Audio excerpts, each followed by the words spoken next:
ভয় তো হয়ে যাচ্ছে ও শুধু কালিদা অজগরের মতো লাগছে তো। এই ভিডিও কর। হ্যাঁ করছি তো।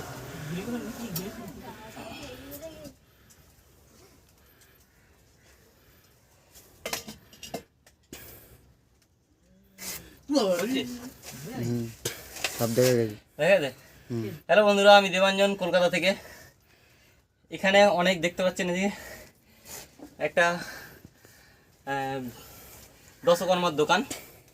আমি সবটাকে ধরে আছি। একটা বিশাল বড় একটা চন্দ্রবোড়া, এত মোটা, প্রায় 5 কিলো ওজন হবে। ওকে ধরে রেখেছি। এখন ছাড়লে ওপারে জঙ্গল বা বাগান রয়েছে, ওখানে চলে যেতে পারে। আমি ওকে বার করবো, আপনারা দেখতে পারেন।